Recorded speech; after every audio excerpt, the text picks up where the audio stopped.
Hello friends, welcome back to our channel knowledge Shala by Nidhi Jain. तो friends, आप अगर इस चैनल पे पहली बार आएँ तो इस चैनल को सब्सक्राइब कर लीजिएगा। नॉलेज शाला बाय निधि जैन के नाम से हमारा टेलीग्राम चैनल है, जिसको भी आप ज्वाइन कर सकते हैं। वहाँ पे आपको टाइम टू टाइम अपडेट्स मिलती रहेगी।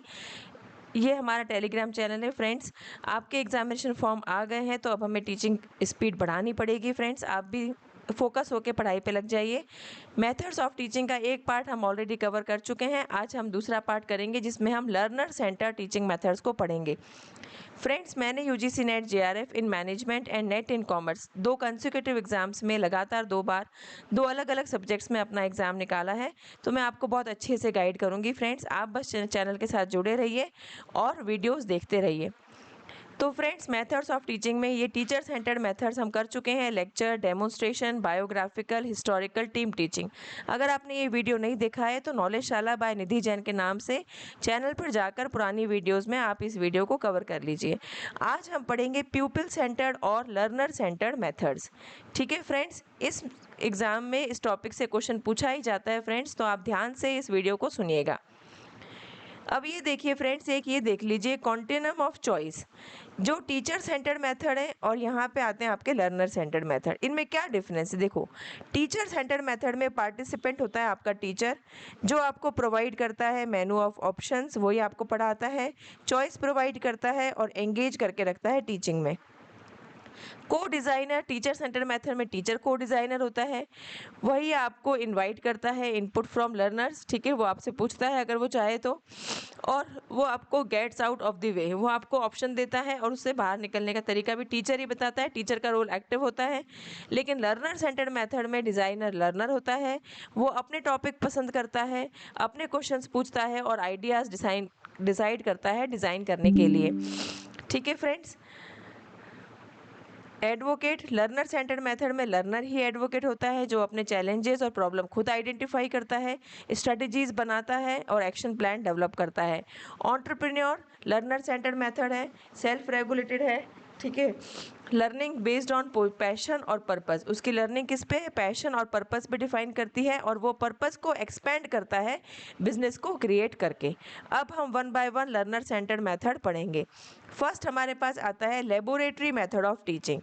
देखो फ्रेंड्स, मैंने हर जगह हर मेथड में आपके लिए प्रपोनेंट ऐड कर दिया है, जिससे आपको वीडियो सुनते टाइम स्लाइड देखते देखते ही प्रपोनेंट का नाम याद रहे। हल्का सा भी आपके माइंड में रहेगा तो आप एग्जाम में क्वेश्चन अटेम्प्ट कर पाएंगे। फर्स्ट आता है लेबोरेटरी मेथड ऑफ टीचिंग, जो कि हमें दिया था पाइथागोरस। सामोस के पाइथागोरस ने हमें लेबोरेटरी मेथड ऑफ टीचिंग दिया था। अब लेबोरेटरी मेथड ऑफ टीचिंग क्या होता है? यहाँ पे फ्रेंड्स लर्निंग बाय डूइंग होती है।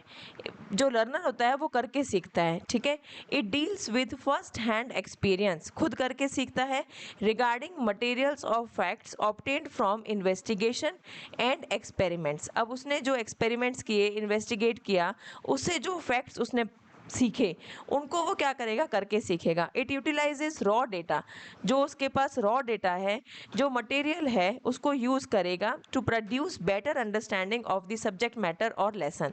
और जब वो खुद करेगा तो उसको अंडरस्टैंडिंग ज़्यादा होगी। Using reality instead of symbols, symbols की जगह वो रियलिटी को यूज़ करता है। Reality has more vividness. Investigatory और एक्सपेरिमेंटल अप्रोच, एक्सपेरिमेंटल अप्रोच क्यों है? क्योंकि बच्चा खुद करके सीखता है, इससे उसका साइंटिफिक एटीट्यूड डेवलप होता है। सेंस ऑफ अचीवमेंट आता है उसके अंदर। क्लोज स्टूडेंट टीचर रिलेशनशिप, जब टीचर और स्टूडेंट साथ में लेबोरेटरी में काम करते हैं, जैसे हमने कल उस दिन भी आपको बताया था कि केमिस्ट्री लैब में हम टीचर के साथ काम करके सीखते थे, तो उनका रिलेशनशिप बहुत अच्छा हो जाता है, क्लोज हो जाता है। साइकोलॉजिकल मेथड ऑफ टीचिंग है, क्योंकि माइंड से रिलेटेड है। अब इसमें क्या करना होता है? सबसे पहले प्रैक्टिकल स्किल्स डेवलप करेगा बच्चा, फिर वो खुद करके सीखेगा, लर्निंग बाय डूइंग। और कांटेक्ट विद रियलिटी, जब वो खुद करता है तो रियलिटी से कांटेक्ट होता है, उसको पता चलता है कि जो चीज़ मैंने पढ़ी है वास्तव में वो कैसे होती है। और जब वो करता है तो उसको रिटेंशन हो जाता है, सीख जाता है, वो हमेशा के लिए उसको याद रहता है। ध्यान रखिएगा, लेबोरेटरी मेथड पाइथागोरस ने दिया था, हमें इंट्रोड्यूस किया था पाइथागोरस ने। देन हम आ जाते हैं heuristic method of teaching.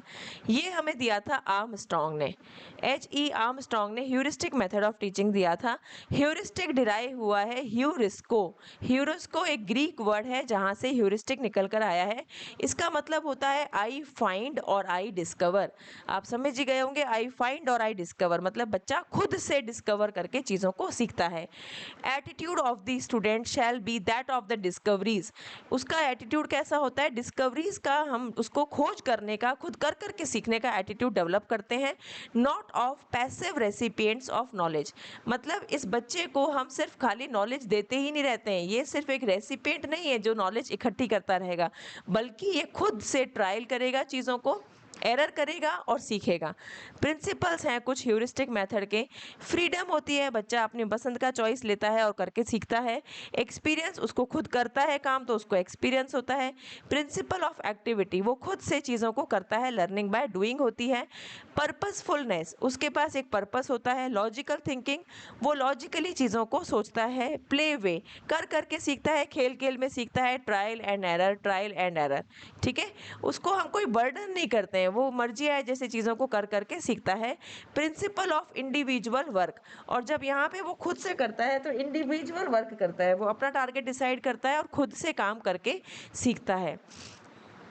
Then हम आते हैं प्रोजेक्ट मेथड ऑफ टीचिंग, जो कि हमें दिया था विलियम एच किलपैट्रिक। किलपैट्रिक ने हमें प्रोजेक्ट मेथड दिया था।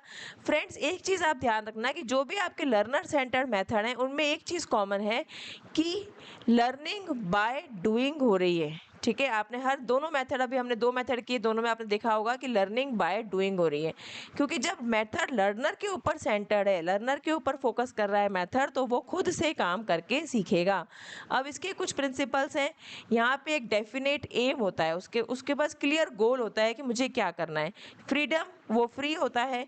यूटिलिटी, यूजफुलनेस, ठीक है, वो वही चीज़ करता है जो यूजफुल होती है उसके लिए। एक्सपीरियंस गेन होता है, खुद करता है। Activity, learning by doing. Reality, reality से एक्सपोज होता है।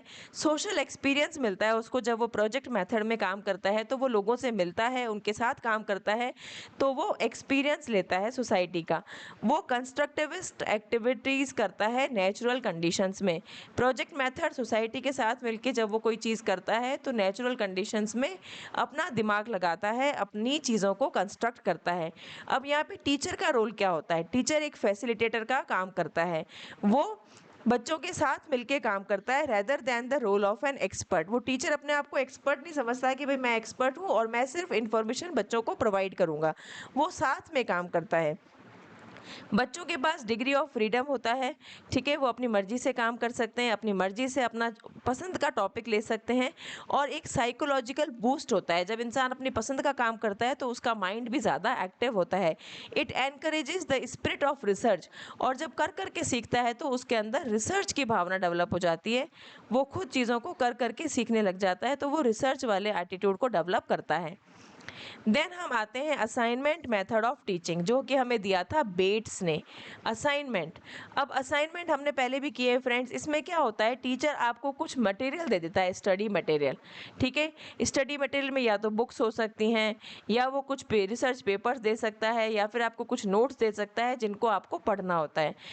इंस्ट्रक्टर या teacher assigns reading to books, periodicals, ठीक है, प्रोजेक्ट्स, रिसर्च पेपर्स आपको पढ़ने के लिए दे देता है, असाइन कर देता है, जिससे आपको इन्फॉर्मेशन मिले, और बाद में आपको कहता है कि एक्सरसाइजेस करो जिससे प्रैक्टिस हो, ठीक है। आपको कुछ मटेरियल दे देगा जिसको आपको पढ़ना है, और बाद में आपको एमसीक्यूज करने हैं, एक्सरसाइजेस करनी है जिससे आपका प्रैक्टिस हो। It is to orient students to a topic prior to classroom और लेबोरेटरी वर्क। अब क्या होता है दोस्तों कि कई बार हमें लैब में एक टेस्ट परफॉर्म करना है, ठीक है, तो हम डायरेक्ट तो लैब में जाके टेस्ट को परफॉर्म नहीं कर सकते, तब तो ज़्यादा पॉसिबिलिटी है कि हमारे से एरर होगी, ठीक है। तो टीचर क्या करेगा कि मान लो आपको वेडनेसडे को लैब में जाना है और कोई एक्सपेरिमेंट परफॉर्म करना है, तो वो ट्यूसडे को आपको कुछ मटेरियल दे देगा।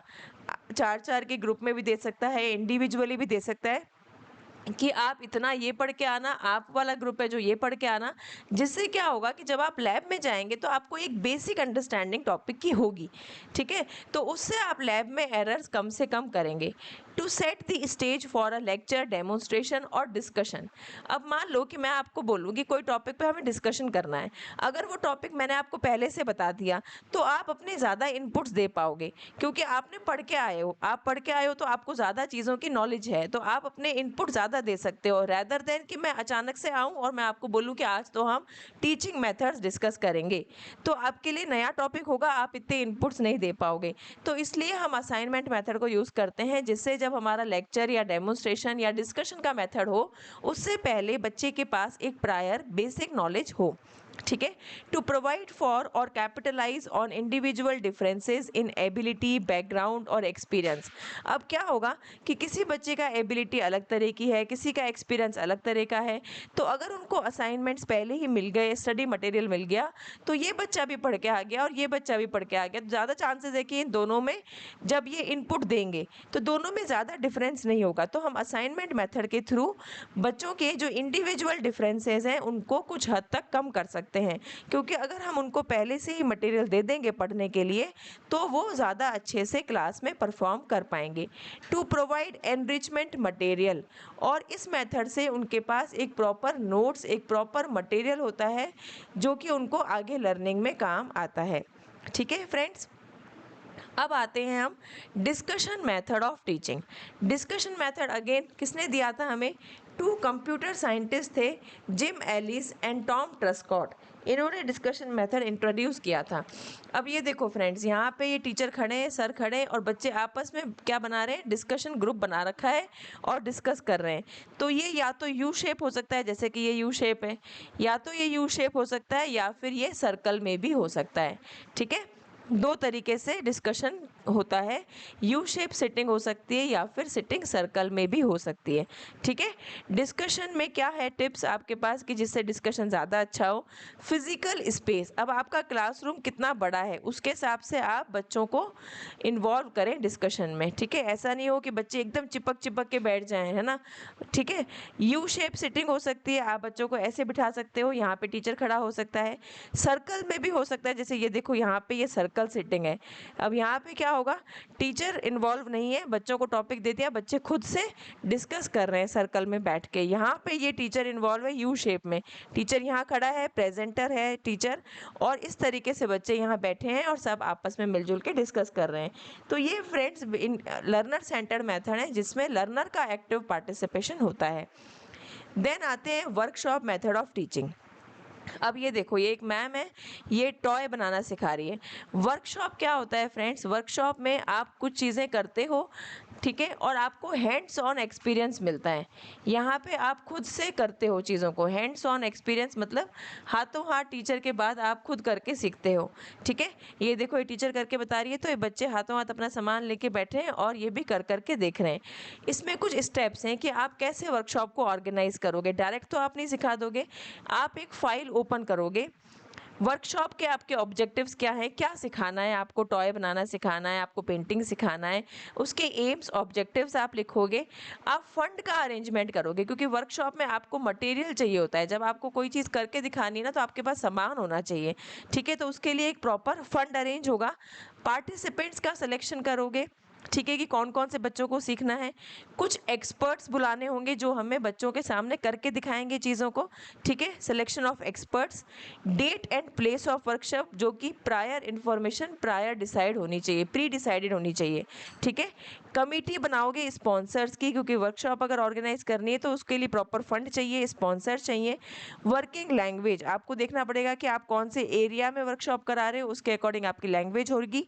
और पार्टिसिपेंट्स को आपको इन्विटेशन भेजना पड़ेगा कि भाई 28 तारीख को 5 बजे वर्कशॉप है, तो उसके लिए हमें पार्टिसिपेंट्स को इनवाइट करना पड़ेगा, तभी सारे के सारे बच्चे, सारे के सारे लर्नर्स प्रॉपर टाइम पर, डेट पर, शेड्यूल पर पहुंच पाएंगे। तो ये थे फ्रेंड्स हमारे कुछ learner centred method of teaching. ये आप ज़रूर से ध्यान रखिएगा, क्योंकि ये एग्जाम में क्वेश्चन पूछा जाता है। अगर आप इस चैनल पर पहली बार आए तो सब्सक्राइब कीजिए, नॉलेज शाला बाय निधि जैन, इसी नाम से हमारा टेलीग्राम चैनल है, जिसको आप ज्वाइन कर लीजिए। टॉपिक खत्म होने के बाद मैं कंप्लीट पीडीएफ वहाँ पे शेयर कर दूँगी, तो आप वहाँ से पूरा की पूरा टॉपिक एक साथ 1 घंटे में रिवाइज़ कर लीजिएगा, जिससे आपका रिटेंशन ज़्यादा हो जाएगा। नॉलेज शाला बाय निधि जैन के नाम से चैनल जॉइन कीजिए, टेलीग्राम चैनल भी है हमारा, जॉइन कीजिए, यूट्यूब पर सब्सक्राइब कीजिए, वीडियो देखिए, ज़्यादा से ज़्यादा फ्रेंड्स के साथ शेयर कीजिए फ्रेंड्स, क्योंकि अब एग्ज़ाम पास आ गया है, तो आप अपने फ्रेंड्स को बता दीजिए कि पढ़ाई में लग जाएँ, ज़ोरों-शोरों से पढ़ाई स्टार्ट कर दीजिए, ठीक है? जिससे हमारा स्कोर कम टाइम में बहुत अच्छा हो पाए। Okay friends, bye bye, take care, ध्यान रखिएगा, पढ़ते रहिए।